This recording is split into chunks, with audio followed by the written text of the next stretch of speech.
hope he's able to pull the whole world together, something that we haven't done so well recently as Americans. They can't stop smiling, and myself as well.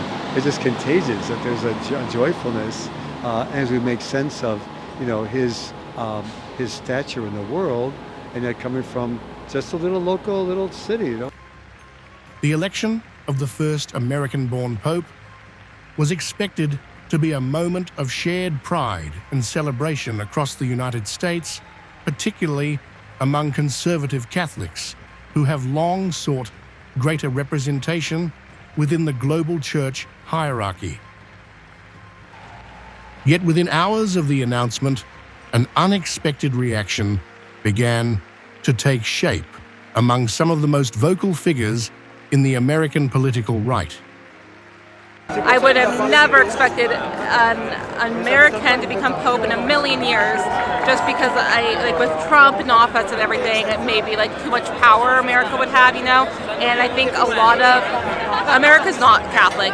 Catholics are the minority, especially English-speaking Catholics. A lot of immigrants who come over are Catholic and carry that tradition, but it's the average American is not going to a Catholic church. If they're religious, they go to a Protestant church. So I am just very thrilled. I hope it brings more Catholics to America, and I hope it also I hope America doesn't embarrass the new Pope. I hope America starts being less racist.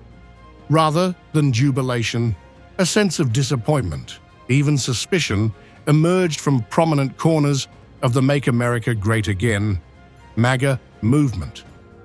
Though the new pontiff was born and raised in the United States, early signs suggest his worldview may not align with the populist nationalism that defines the MAGA brand.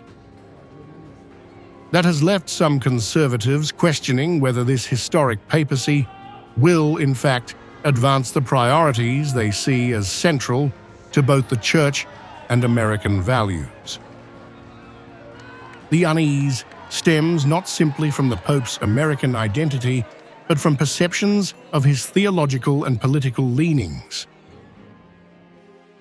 Social media accounts believed to be associated with the pontiff before his elevation have circulated widely in recent days, revealing support for causes such as expanded immigrant rights, social welfare for the marginalized, and even stricter gun control, all flashpoints in America's ongoing culture wars.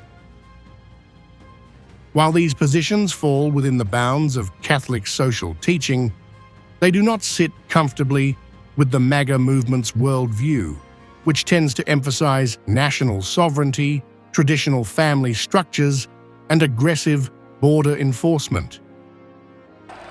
For a faction that views political power as intimately tied to religious identity, the new Pope's perceived progressive leanings are not just ideological curiosities, they are seen as potential obstacles.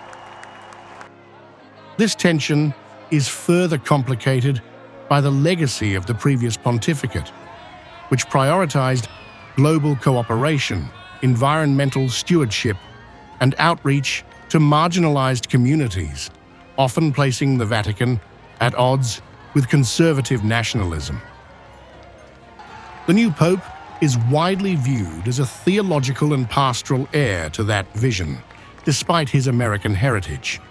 His papal name, a symbolic gesture closely watched by Vatican analysts, is seen by many as a nod to earlier church reformers rather than to hardline traditionalists.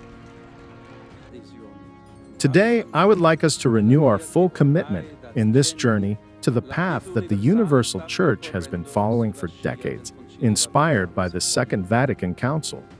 Pope Francis masterfully recalled and updated the contents of the apostolic exhortation Evangelii Gaudium, from which I want to highlight some fundamental aspects.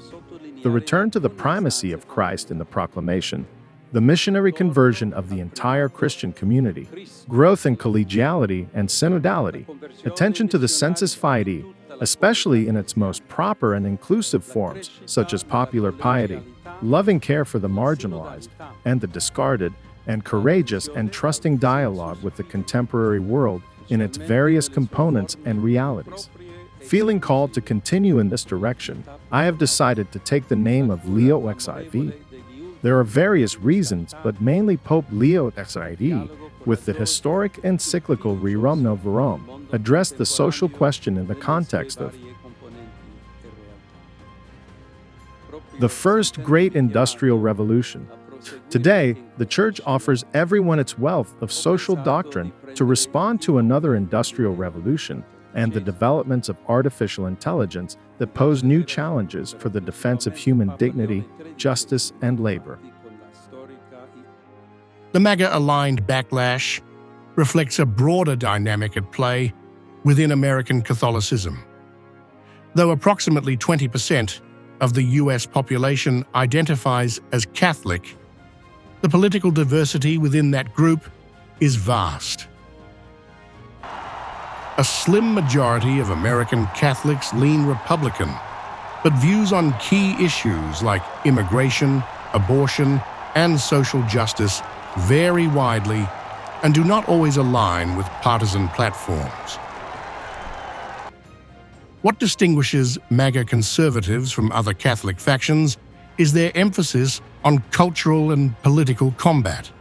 For them, the Church is not just a spiritual institution, but a bulwark against what they see as moral decay, a partner in the fight against secularism, globalism, and what they often describe as Marxist ideology. In that context, a pope who appears to sympathize with globalist or left-leaning values is not simply neutral. He is viewed as suspect. Adding to their concern are fears that the new pope may weigh in on political debates in the US, particularly on immigration policy.